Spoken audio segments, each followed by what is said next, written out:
हम जब भी एनर्जी मैनेजमेंट की बात करते हैं तो सबसे पहले हम यूटिलिटी बेस की बात करते हैं।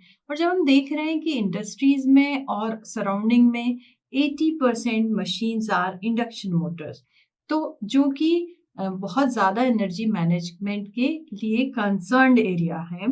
तो हम इन मोटर की एफिशिएंसी को बढ़ाने के लिए, लॉसेस को रिड्यूस करने के लिए we go for various discussions, various parameter measurements and improvements.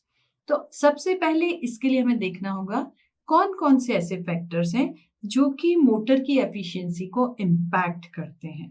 तो सबसे इन सब को जब हम कंसीडर करना शुरू करें वन बाय वन, तो first of all we will talk of power system quality. तो first point will be power system quality.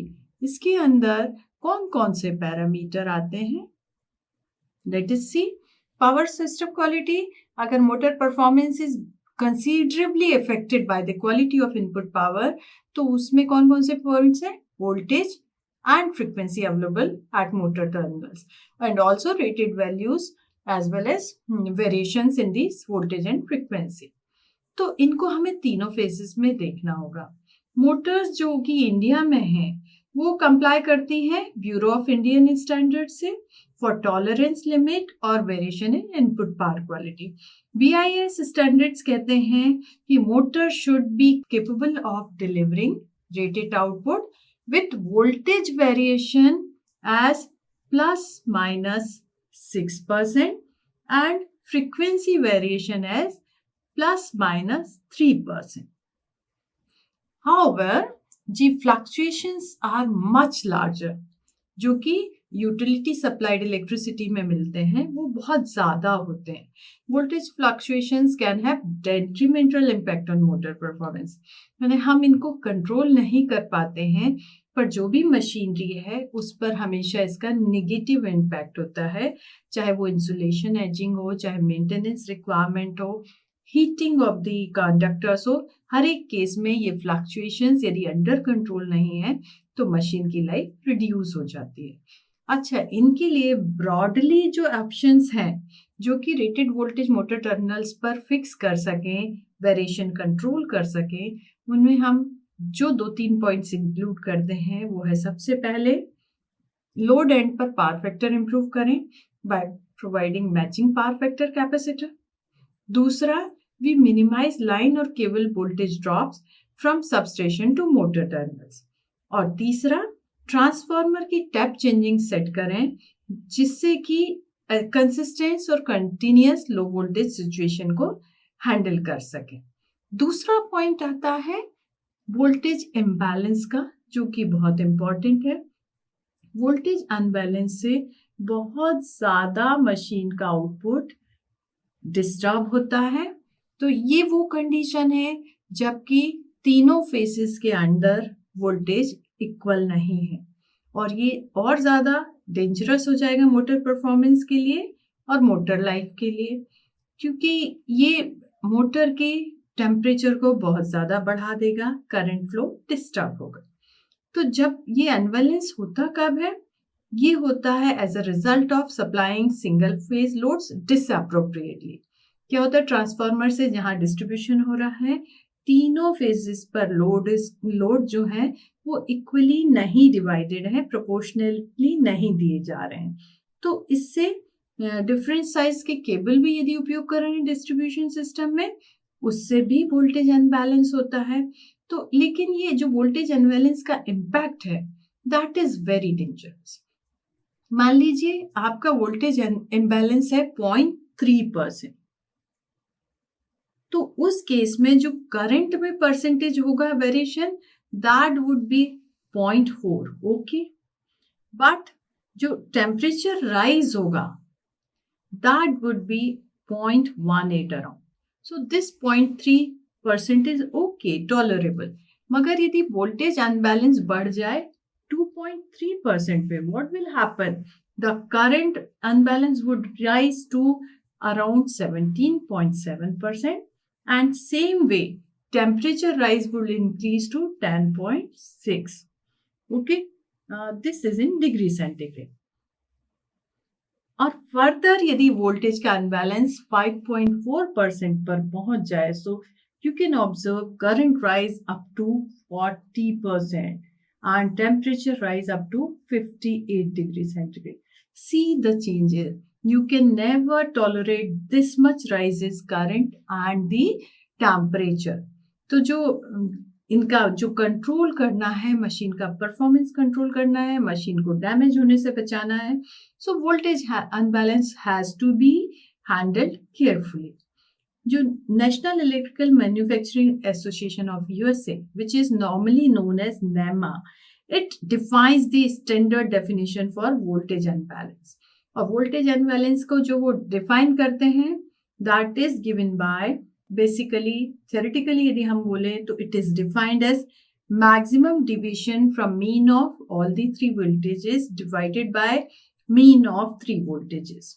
So you can write the difference between mean and the maximum voltage.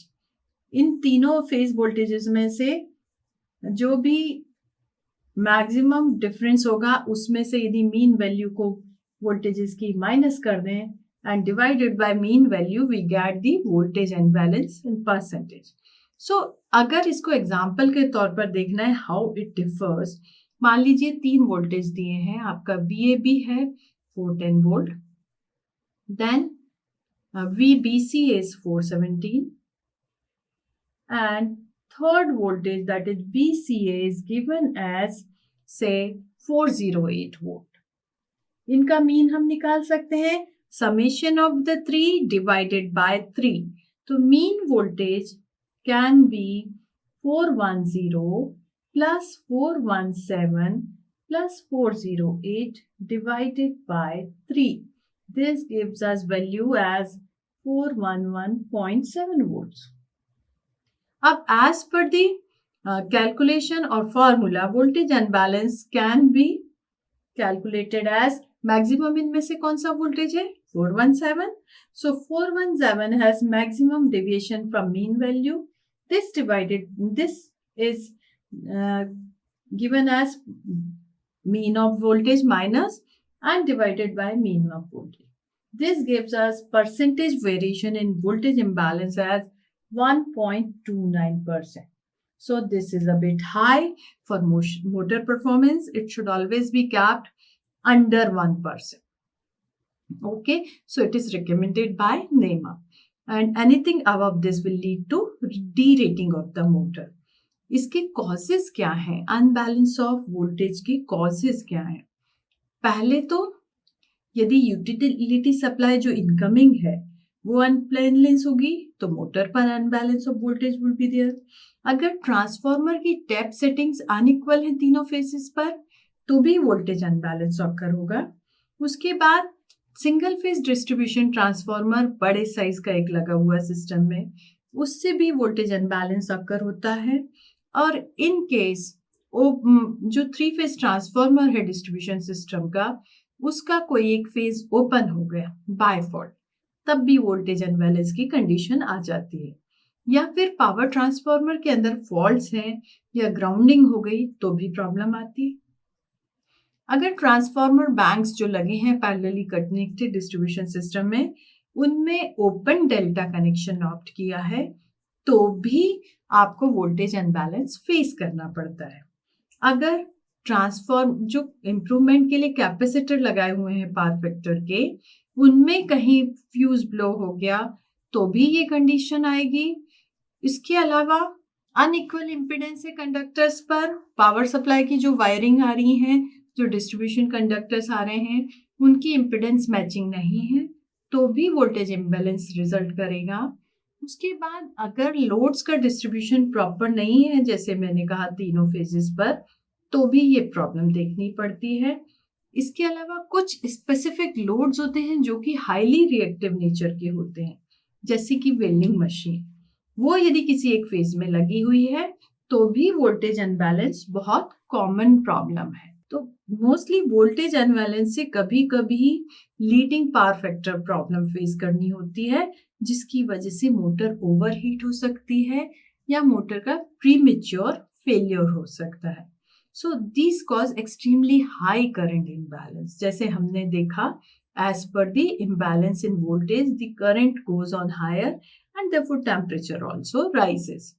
तो इसको magnitude of current imbalance जैसे हम देख रहे हैं बहुत ज्यादा है, motor will run hot, operating temperature would be high.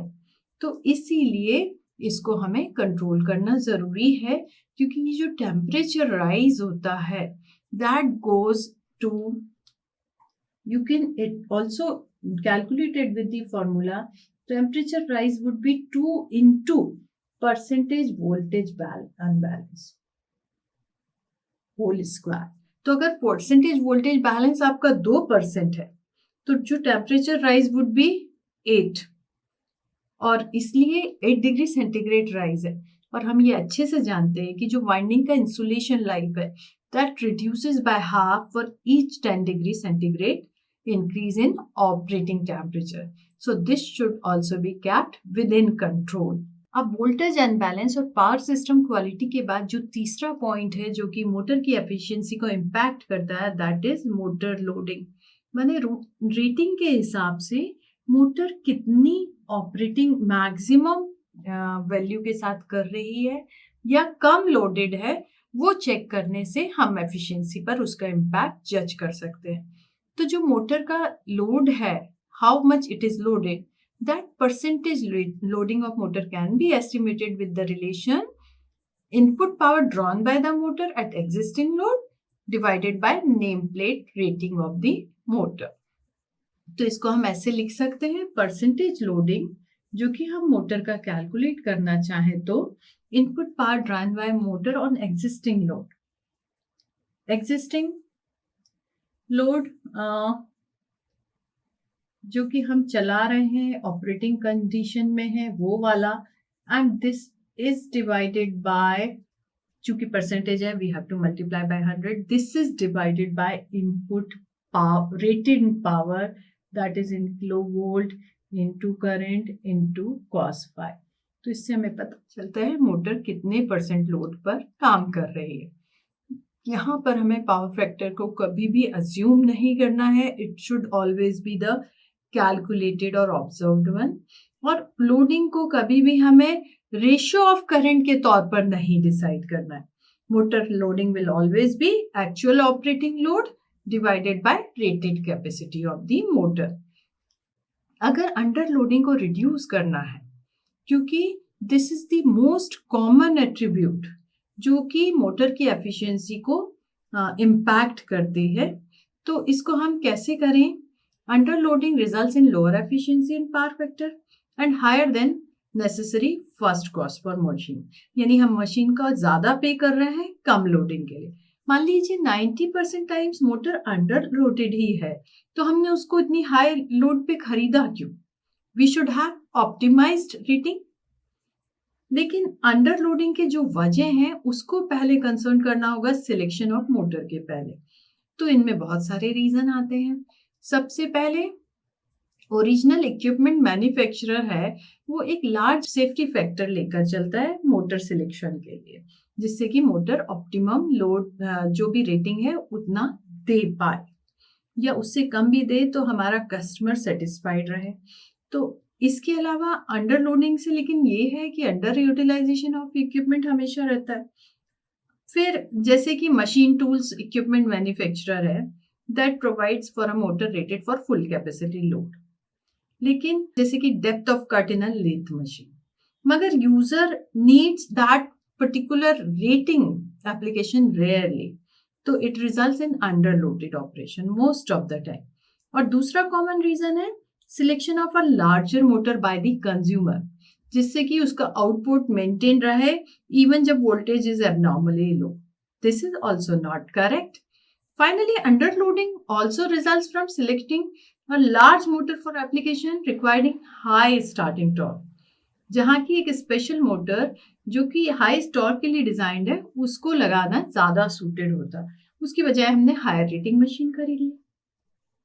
तो इसके लिए बेटर है कि जब भी हम मोटर का सिलेक्शन करें तो हम सबसे पहले लोड को केयरफुली एवेल्युएट करें कि क्या कैपेसिटी की मशीन लगनी चाहिए, और उसके अलावा एक और एस्पेक्ट जो कंसीडर कर सकते हैं, इंक्रीमेंटल गेन इन एफिशिएंसी, अगर हमें मोटर को चेंज करना हो, ठीक है।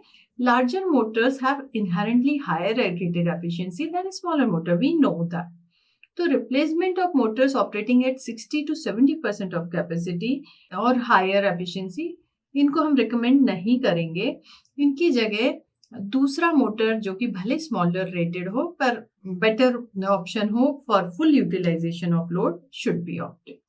हालांकि कोई एक रिजिड रूल नहीं है कि कौन सा मोटर टाइप सिलेक्ट करना किस रेटिंग के लिए।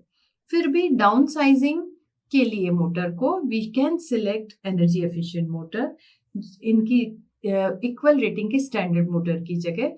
तो उससे हायर या हायर कैपेसिटी के मोटर के लिए तो हमें एफिशिएंसी अच्छी मिल जाएगी। अब मोटर लोडिंग को हम कैसे इंप्रूव कर सकते हैं? एक बहुत ही जनरल सा सॉल्यूशन है कि मोटर यदि स्टार मोड में हम कनेक्ट कर ले इन प्लेस ऑफ डेल्टा, तो अपने आप मोटर की लोडिंग कम हो जाएगी, मोटर की लोडिंग सफिशिएंट हो जाएगी रेटिंग के हिसाब से। यदि कोई मोटर 40% या उससे नीचे रेटेड कैपेसिटी पे काम कर रही है, तो उसका रिप्लेसमेंट करने की बजाय हम क्या करते हैं, जो कि बहुत इनएक्सपेंसिव और इफेक्टिव तरीका होता है मोटर के काम करने के लिए, कि हम उसको स्टार मोड में ऑपरेट करवाने लगते हैं। तो स्टैंडर्ड डेल्टा ऑपरेशन से जब हम स्टार ऑपरेशन में लाते हैं मोटर की वायरिंग को, कहाँ करना है? सिर्फ टर्मिनल बॉक्स जो है सप्लाई है वहां पर चेंजेस करने हैं और ओवर करंट रिले को हमें रीसेट कर देना है। तो स्टार मोड में जब हम मोटर को कनेक्ट करेंगे तो क्या होगा? Voltage will reduce by 1/√3 factor and motor is electrically down sized by 1/3 star mode operation. तो 40% वाले में वो फिर मैक्सिमम आउटपुट दे सकती है, पर performance characteristic as a function of load will remain unchanged, ठीक है। पर full load operation in star mode gives better efficiency, power factor than partial load operation. हालांकि this is only possible when torque to speed requirement is lower at reduced load. अगर वो ज्यादा है तो हम स्टार मोड में नहीं कर सकते। Then his power factor correction. Induction motors को हमेशा हम लैगिंग पावर फैक्टर पे ऑब्जर्व करते हैं, leading to lower overall efficiency, क्योंकि इनका power factor less than unity होना है हमेशा, और इसलिए ऑपरेटिंग कॉस्ट हाई होती है। और इसीलिए capacities are connected in parallel with the motor to boost और to improve the power factor. और इसको हम लेकिन कहाँ कनेक्ट करते हैं? मोटर के पास। तो मोटर का इनहेरेंट जो कैरेक्टरिस्टिक है that doesn't change, but the supply की साइड जाने वाले parameters are improved with the increase power factor. Impact of this power factor correction includes reduced kVA demand, reduced I square R losses in cables, जो कि उसके ऊपर है capacitor के बाद सप्लाई साइड जा रहे हैं, और इसीलिए reduced energy charges. Also reduced voltage drop in the cables, जिसकी वजह से voltage regulation भी improve होता है और overall efficiency plant की increase हो जाती है। तो power factor correction is done at the motor side. हालांकि हमें ये नोट करना चाहिए, it improves power factor from the point of installation back to the generation side और distribution side, है ना। भले ये power factor capacitor motor terminals के पैरेलल में कनेक्ट है, it would not improve the operating power factor of motor, पर वो डिस्ट्रीब्यूशन साइड के पावर फैक्टर को इम्प्रूव करता है। तो जो बेनिफिट है that is not on motor performance but on the supply side. अच्छा, इसके लिए जो साइज ऑफ कैपेसिटर रिक्वायर्ड है वो पर्टिकुलर मोटर के लिए it depends upon no load reactive kVA, okay, and which can only be determined with no load testing on motor. In general capacitor is selected not to exceed 90% of no load kVA of load. Okay, next comes maintenance. Maintenance is the point which is also covered for motor rating, motor efficiency improvement.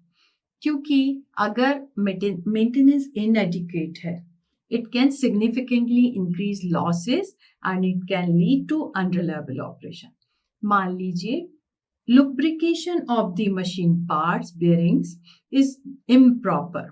It can cause increased friction in both motor और associated जो drive transmission equipments हैं उन सभी.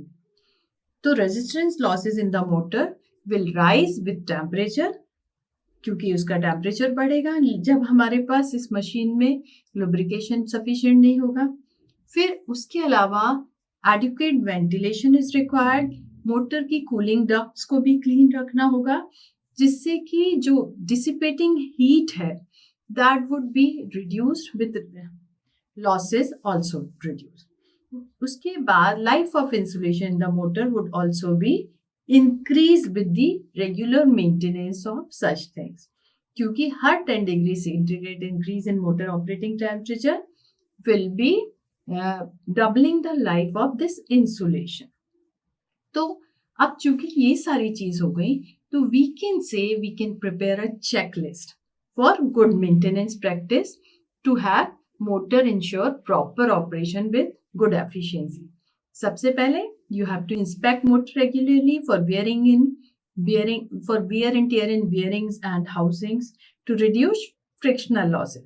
उसके बाद फिर dirt and dust in motor ventilating ducts to ensure proper heat dissipation. उसके बाद checking load conditions to ensure that motor is not over or underloaded. Change in motor load from the last test indicates change in the driven load. तो इसकी cause को भी समझना पड़ेगा क्यों हुआ, और फिर उसको मॉनिटर करना होगा. Then motor part should be lubricated appropriately. Manufacturers generally बताते हैं how and when to lubricate the motors. Inadequate lubrication can cause problem. Over lubrication can also create problems.